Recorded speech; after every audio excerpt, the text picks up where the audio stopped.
Ah, mes amis. Et verset 28, quand la famine et la peste, la roule et la nielle et les sauterelles d'une espèce. Non, écoutez le texte. Il est vraiment prophétique. Ça, c'est vraiment extraordinaire. Je trouve ce texte, mais absolument génial. Je ne sais pas si vous trouvez ça génial, mais écoutez ce qu'il dit. Quand la famine, verset 28, chapitre 6, la peste, la rouille et la nielle, les sauterelles d'une espèce ou d'une autre. Il peut y avoir plein de choses qui vont se produire. L'esprit des sauterelles, quel qu'il soit, d'où qu'ils viennent, d'une espèce ou d'une autre, seront dans le pays. Mes amis, nos pays sont en danger terrible. Assiégera ton peuple dans son pays, dans ses portes, quand il y aura des fléaux ou des maladies quelconques. Si tout ton peuple d'Israël fait entendre des prières et des supplications, et que chacun, écoutez la suite, absolument important, reconnaisse sa plaie et sa douleur, et étende les mains vers quoi? Vers cette maison. Nous sommes à l'inauguration du temple de Salomon. C'est là que ça se passe, mes amis. L'Église est malade, oui. Le peuple d'Israël est malade, oui. Les nations sont malades, oui. Mais il n'y a qu'un endroit où on peut être guéri. C'est à la maison de l'Éternel, et pas n'importe comment. Alors je les exauce des cieux, du lieu de ta demeure, et pardonne. Rends à chacun selon ses voies, et je ne continue pas le texte tout en entier, il est très très long. Le texte sur lequel nous allons donc parler maintenant, c'est comment trouver la guérison. Voilà le secret.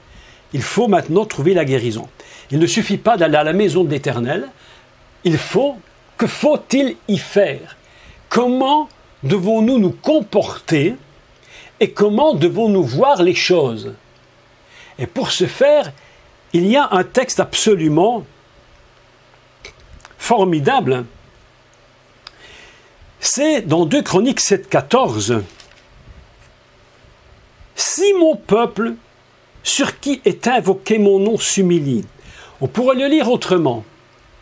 On pourrait le lire, si mon peuple, sur qui mon nom est crié, sur qui on a crié mon nom.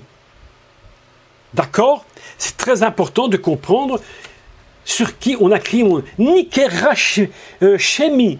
Nikerachemi, c'est la même chose que quand on dit kara, crier. Si le peuple sur qui on a crié le nom, c'est-à-dire que le peuple d'Israël est un peuple qui est couvert par le nom. Le nom de l'Éternel repose, on a crié dessus. Il a entendu le nom de l'Éternel. C'est pas n'importe quel peuple. Un peuple où le nom de Dieu est crié. Vous imaginez, je ne sais pas si la France, la Belgique, la Suisse, si on criait le nom. On criait le nom. Maintenant, c'est l'Euro de football. Vous avez entendu l'Euro de football. Alors, les gens sont devant leur écran complètement attirés quand c'est leur équipe. Évidemment, quand c'était la Belgique, j'ai regardé. Et puis, j'étais très fier parce qu'on a gagné. Donc, j'étais très fier. Mais les gens sont là, dans les gradins. Mais oui, il faut être un peu chauvin quand même. C'est mon pays quand même. Ce soir, c'est la France. Attention. Mais les gens crient. Qu'est-ce qu'on fait, mes amis? Qu'est-ce qu'on fait lorsqu'il y a un match comme celui-là? Quel que soit le sport, on crie le nom du pays. On proclame l'hymne national. C'est-à-dire qu'on est en train de mettre sur le pays le nom et la force du pays. Israël, le nom de l'Éternel est crié sur toi. C'est pourquoi on pourrait le lire. Si mon peuple sur qui est crié, je préfère le mot crier que le mot invoquer. Parce que le mot invoquer, il a déjà un autre sens. C'est pas tout à fait la même chose, mais je pense que le mot crier est une traduction qui me paraîtra un peu meilleure. Israël est recouvert du nom de Dieu. Si mon peuple, sur qui est crié mon nom, c'est-à-dire que déjà, la première chose que nous apprenons pour être guéris, c'est qu'il faut reconnaître que le nom de l'Éternel domine sur la nation. Une église ne peut être guérie de son mal que si elle reconnaît que le Seigneur est au-dessus de ce qu'elle représente. Je suis choqué, tout le temps choqué, lorsque je vois qu'on met tellement en exergue le nom des dénominations. Les dénominations sont des noms, on crie les noms, on crie toutes sortes de histes sur les églises. Et on a l'impression que les gens qui sont couverts par la dénomination. Mais mes amis, je vais vous dire une vérité. On n'a rien à perdre de dire la vérité. Il faut parler vrai. Il faut le dire. On ne sera jamais sauvé par la dénomination. On ne sera jamais guéri par la dénomination. Ça ne sert à rien de le croire. C'est le nom de Dieu qui doit être proclamé sur nos églises, sur tout le peuple de Dieu, juifs compris, chrétiens compris. Si mon peuple, Veikane ou Ami, Asher, Nikerachemi, sur le peuple sur lequel on va crier le nom de l'Éternel. Voilà le texte. Il dit, s'humilie. Qu'est-ce que c'est que l'humiliation? Voilà la question. Premier point de l'humiliation. Qu'est-ce que l'humiliation? Voilà une question. Beaucoup de gens, pour beaucoup, s'humilier, c'est, si vous voulez, subir ou se faire subir quelque chose qui nous rend malade et mal à l'aise. L'homme est orgueilleux par nature, souvent très orgueilleux, et s'humilier, ça veut dire qu'on est obligé de s'abaisser très bas. Et c'est pourquoi les gens n'aiment pas l'humiliation. C'est déjà très mal d'humilier les autres sans raison, mais s'humilier soi-même est une chose qui paraît extrêmement négative et compliquée. Pourquoi? Parce qu'on n'a pas compris ce qu'est réellement l'humiliation. Je vais vous expliquer. Je vais vous expliquer en pesant le mot et la racine du mot. Il est écrit « Vaikanu ». « Vaikanu ami ». « Vaikane ami » signifie, pardon, « Vaikane » ou « Vaikane ou », je le répète, « Vaikane ou ami » signifie « mon peuple s'humilie ». La racine de « Vaikane ou » c'est kana, kaf, nun, ein. Et la valeur de ce mot, le poids du mot humiliation, si mon peuple s'humilie, la valeur de cette racine hébraïque kané, 140. 140. Écoutez bien pourquoi j'insiste maintenant sur ces premiers points. Une chose, reconnaître que ce n'est ni nos dénominations qui vont changer le problème, ni nos bonnes intentions, ni quoi que ce soit. Premièrement, c'est le nom qui est crié au-dessus de nous. Si je reconnais le nom qui est crié, je commence à me mettre dans une position favorable à la guérison. Sinon, ne rêve même pas, tout va s'écrouler. Deuxième chose, lorsque tu te trouves sous le nom, c'est très important, sous le nom de Dieu, tu es en dessous de son nom. Tu commences par t'humilier. Humilier, valeur 140. Et j'ai trouvé, alors, un mot hébreu formidable qui vaut le même poids que l'humiliation et qui vaut 140. C'est le mot netz. Nun tzadi. Nun tzadi. Netz. Et qui signifie la fleur d'un arbre Qu'est-ce que c'est que l'humiliation? Ce n'est pas mourir, ce n'est pas être en train de s'écraser et n'être plus rien. Lorsque tu t'humilies, tu as une vision différente. L'humiliation commence par te faire voir la guérison. Tu commences par voir quelque chose qui est en train de naître.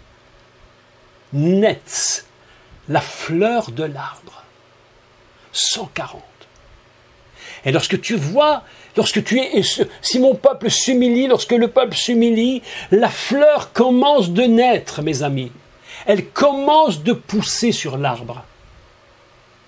Aussi longtemps que nous allons demeurer dans l'orgueil, nous allons mourir. Et lorsque nous croyons que nous pouvons guérir l'Église par nos propres moyens, guérir Israël, guérir les nations par nos propres moyens, il est impossible de trouver la guérison. Nous sommes au contraire en train de nous restreindre jusqu'à la mort totale. Le maximum de la maladie, c'est la mort. C'est la mort. Mais lorsque le peuple s'humilie, si mon peuple, sur qui mon nom est au-dessus, commence de se mettre en dessous de mon nom, il va commencer de voir quelque chose d'extraordinaire. Il va commencer de voir que la fleur de l'arbre est en train de sortir de la branche.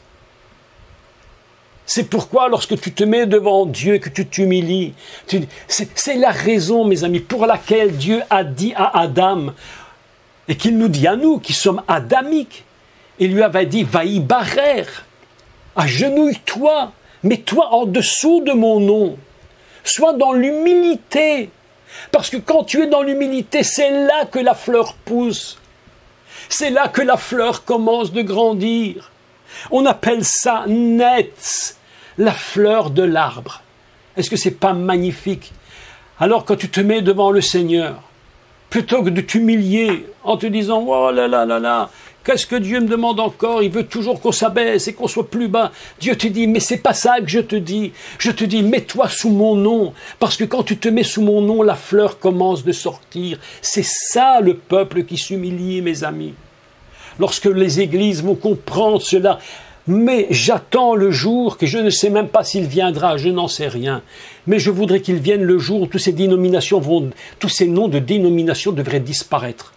Et arrêtez de nous faire croire que c'est ça qui est si important. Ça n'a aucune importance. Aucune dénomination n'a guéri personne. Aucune synagogue, avec tout ce que tu veux, ne guérit personne. Celui qui guérit, c'est le nom en dessous duquel nous nous trouvons. Et ce nom est si important. Si important, c'est le nom, c'est Hachem. Hachem, qui tu retournes, c'est Moshe. Et Moshe, il vient d'où? De la matrice. Et la matrice, non mes amis, je suis en train de préparer un cours, en train de vous préparer, de vous mitonner un cours. Écoutez, vous allez entendre quelque chose que jamais vous n'avez entendu. Au sujet de la matrice, au sujet, je vous dis entre guillemets le mot, vous savez qu'une femme enceinte, elle a le bébé en elle, elle a le placenta. D'accord? Mes amis, je vais vous faire un cours sur le placenta. Quelque chose d'incroyable, inimaginable, qui ne peut se trouver que lorsque nous sommes en dessous du nom, dans la matrice. Là, nous sommes en train de nous humilier, mais pas négativement. Nous sommes en train de faire lever la fleur de l'arbre, qui était en train de mourir.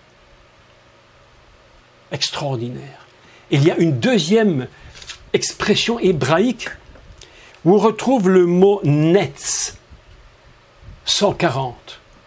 Et on dit netz arama. Qu'est-ce que c'est netz arama? C'est, écoutez, le lever du soleil. Lorsque tu t'humilies, tu es dans le netz arama. Le soleil est en train de se lever. Si nous pouvions comprendre, si mon peuple sur qui est invoqué mon nom s'humilie, s'il voit dans cette humiliation non pas sa défaite, mais la victoire future, la fleur qui sort, le soleil qui se lève, cette humiliation n'est plus pour toi pénible, mais l'humiliation devient pour toi, l'humilité devient pour toi un gage de succès incroyable. Combien nous avons essayé de faire des choses pour Dieu? Combien nous avons essayé de pratiquer, jusqu'au moment où tu te dis, mais il faut que j'arrête tout parce que ça ne fonctionnera jamais. Et au moment où tu arrêtes et tu dis, Seigneur, je n'en peux plus, Dieu te dit, enfin, tu as compris que tu n'en pouvais plus. Il était temps que tu le comprennes. Maintenant, regarde. Et le soleil se lève. Netz à Rama. Le soleil levant, mes amis, c'est extraordinaire. Il y a encore un autre mot qui vaut 140. Écoutez celui-ci. Il est extraordinaire. C'est panaï. Ce qu'on appelle très clairement panim, les faces, les visages. Panaï, pe, nun, aï. Yod, pardon. Panaï. Pe, nun et le yod. Panaï. 140 signifie les faces. Ce mot apparaît pour la première fois dans la Torah sous la valeur de 140 dans le deuxième verset de la Torah, le livre de Bereshit, Veruach Elohim, mirarefet al pnei amaim, sur les faces de l'eau. L'Esprit de Dieu se meut sur les faces. Il se meut où? Sur le 140. Sur l'humilité. L'Esprit de Dieu va se mettre à fonctionner sur l'humilité.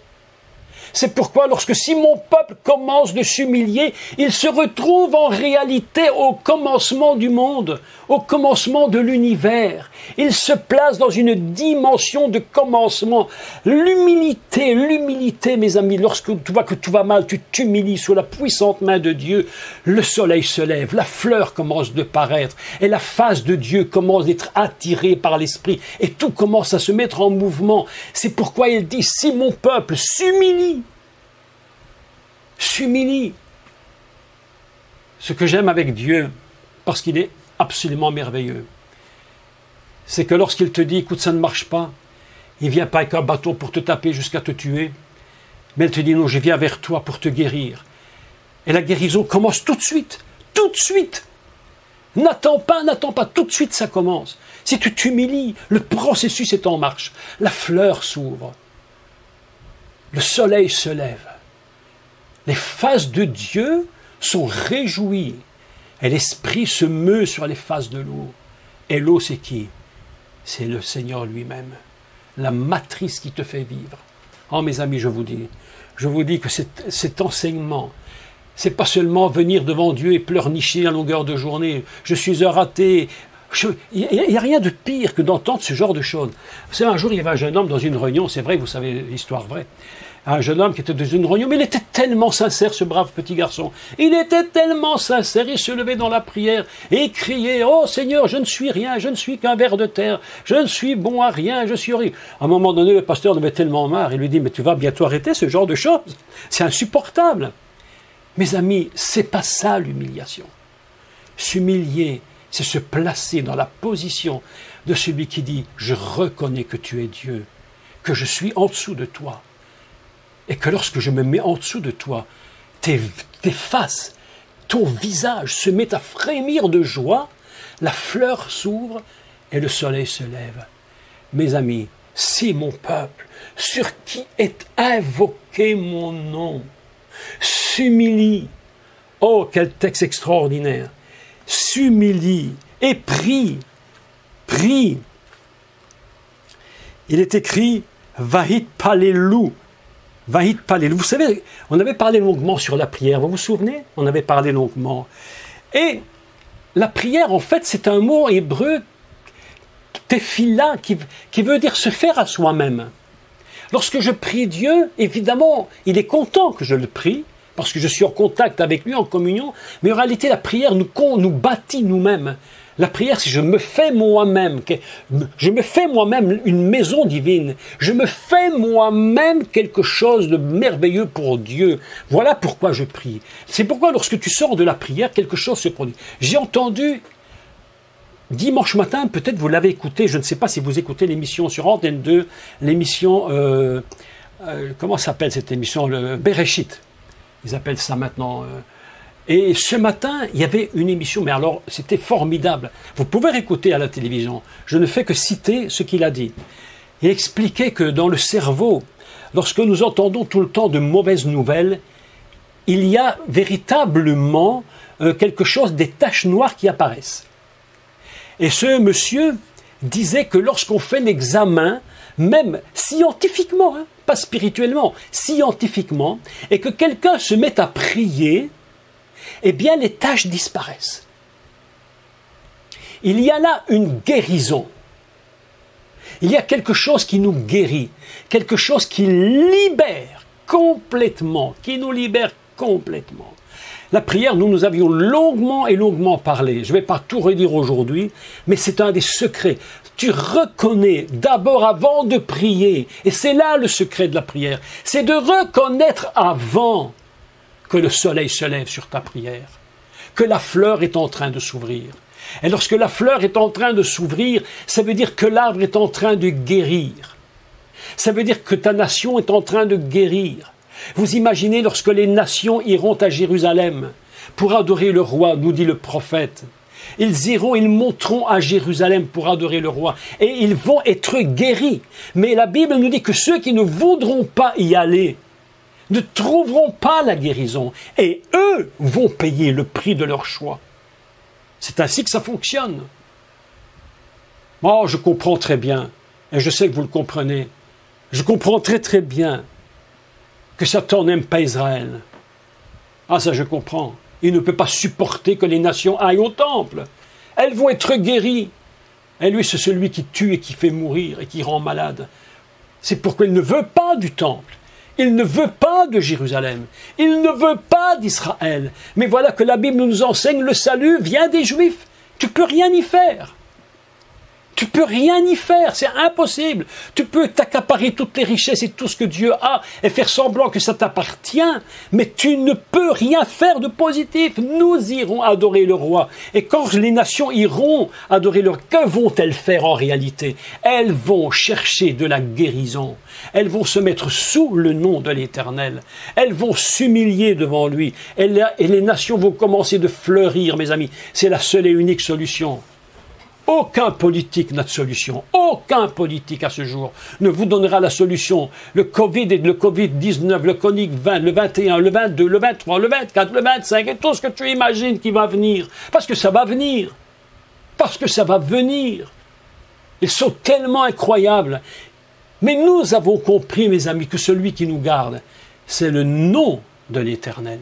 Si mon peuple s'humilie, si mon peuple sur qui est crié mon nom s'humilie et prie, il va littéralement changer.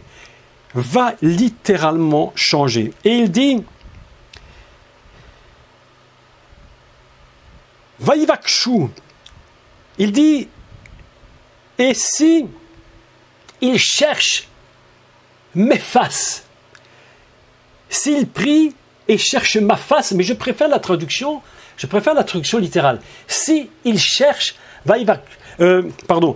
Vaïvakshu, si il cherche mes visages, mes faces, et nous nous souvenons que pour être dans la voie de Dieu, il faut connaître qui est le Seigneur.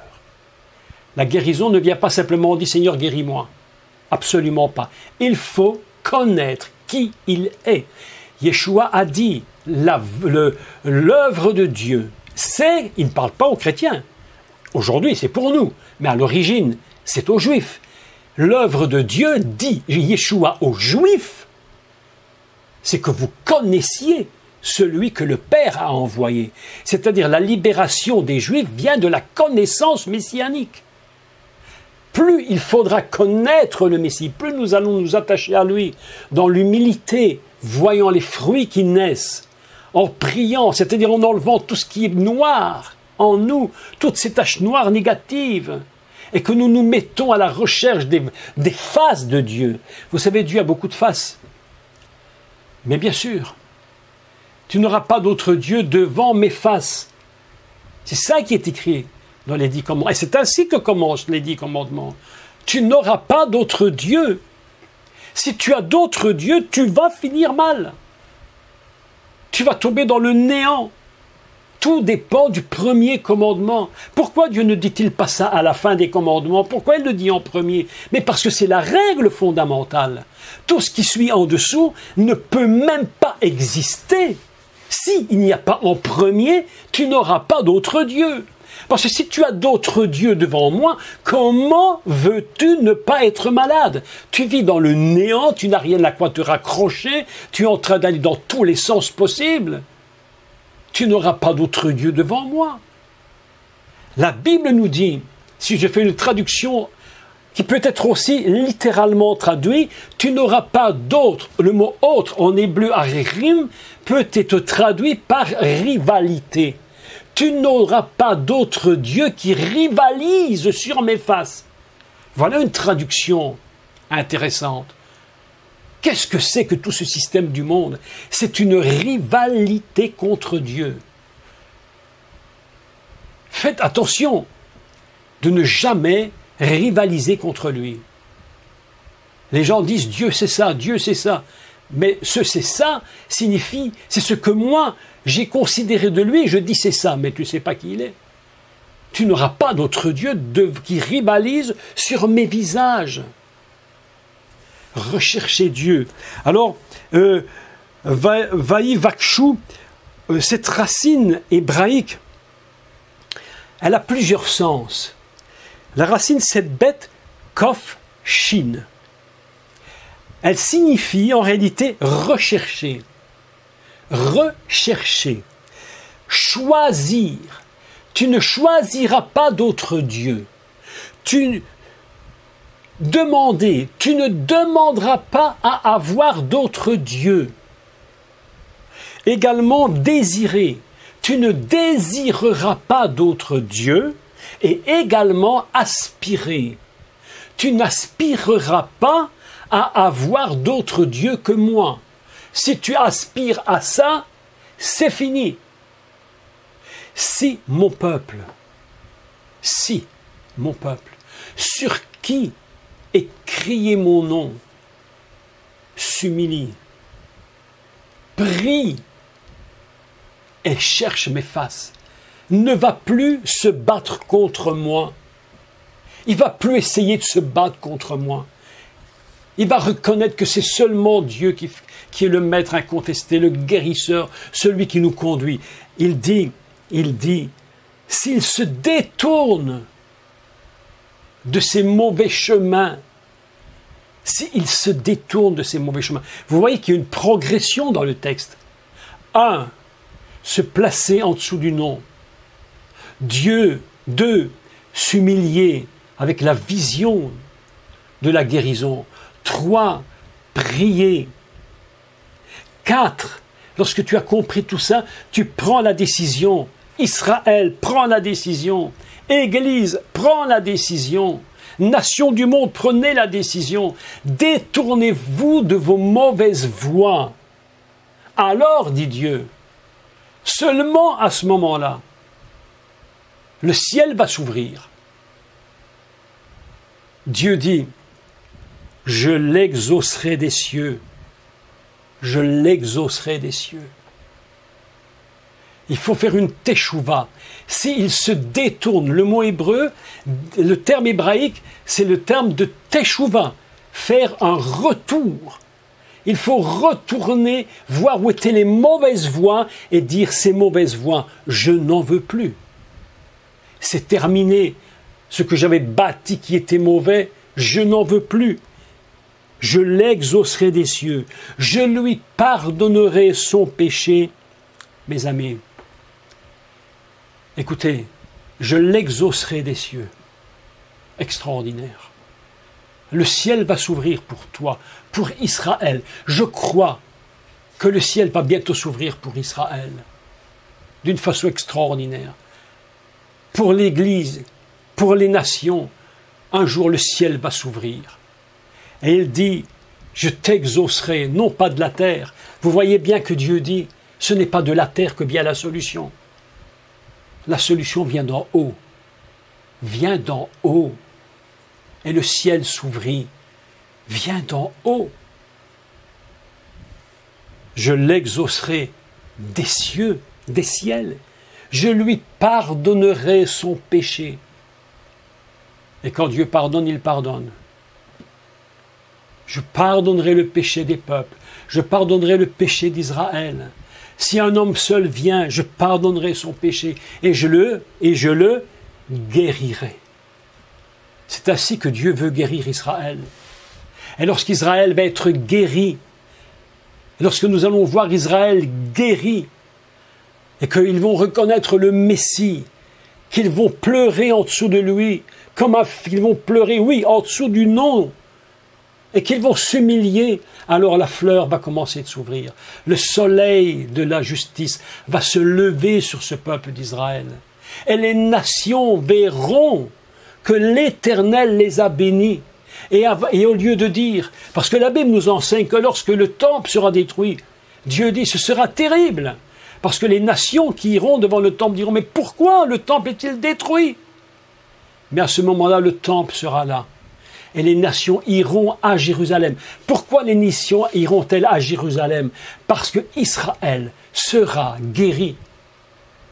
Sans un Israël guéri, mes amis, on peut faire du pèlerinage, on peut faire du tourisme, mais ce n'est jamais que du tourisme. Oui, je vous dis la vérité. Il y a des gens qui sont passionnés d'Israël. Ok, c'est bien, magnifique. Tu peux aller.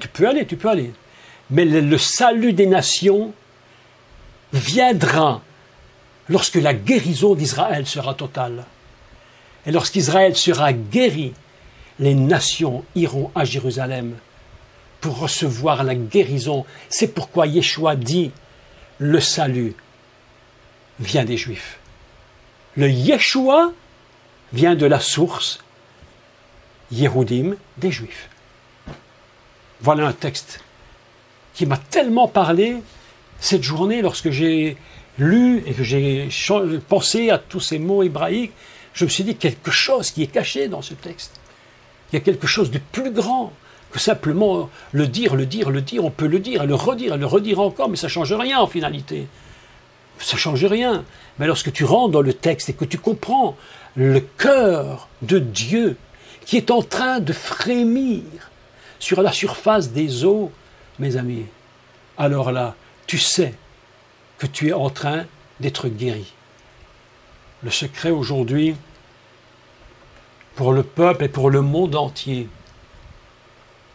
n'en déplaise aux ennemis d'Israël, mais la seule guérison viendra par les Juifs. C'est pourquoi, lorsque nous prions pour ce peuple, il faut prier pour qu'il soit guéri d'une maladie qui est terrible. La maladie de croire qu'on est au-dessus de Dieu, de croire que la religion est au-dessus de lui, et de croire qu'on va arriver à faire quelque chose par nous-mêmes. Non, non. Mais le jour où ils seront guéris, mes amis, le monde va assister à quelque chose d'incroyable. Ce sera un feu d'artifice céleste, quelque chose qui va exploser dans le ciel. On va savoir que le Messie est venu sauver son peuple. Et les nations diront, nous aussi, nous voulons le Dieu des Juifs. Eh oui, c'est ça la vérité. Ce petit texte est tellement prophétique pour la fin des temps. Vous avez remarqué comment tout concorde. On nous parle de famine, on nous parle de peste, on nous parle des choses absolument terrifiantes. Mais elle dit, je guérirai ton pays. Et on va le relire une dernière fois, et puis on va se quitter. Et on va bien comprendre ce texte. Quand je fermerai le ciel, et qu'il n'y aura point de pluie, quand j'ordonnerai aux sauterelles de consumer le pays, quand j'enverrai la peste parmi mon peuple, si mon peuple, sur qui est crié le nom, s'humilie, prie, cherche, découvre, regarde mes visages, mes faces, et s'il se détourne de ses mauvais chemins, alors je l'exaucerai des cieux. Je pardonnerai son péché et je le guérirai.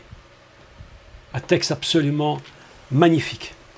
Donc voilà un peu ce que je voulais aujourd'hui partager avec vous. J'espère que ça peut vous bénir vraiment et vous apporter quelque chose en plus qui va vous permettre de vous tenir devant le Maître du monde. En se disant, Seigneur, que lorsque je m'humilie, c'est simplement parce que tu aimes que je devienne une fleur qui s'épanouisse, un arbre qui soit guéri, et que le soleil se lève sur chacun d'entre vous. C'est ça le secret. Je prie Dieu que le soleil se lève sur chacun d'entre vous et que vous deveniez des fleurs vraiment en train de produire des fruits absolument extraordinaires. Lorsque vous produisez des fruits magnifiques, vous savez que vous êtes en bonne santé et qu'il n'y a plus de maladie. C'est le secret du Messie. Et tout ça vient de lui.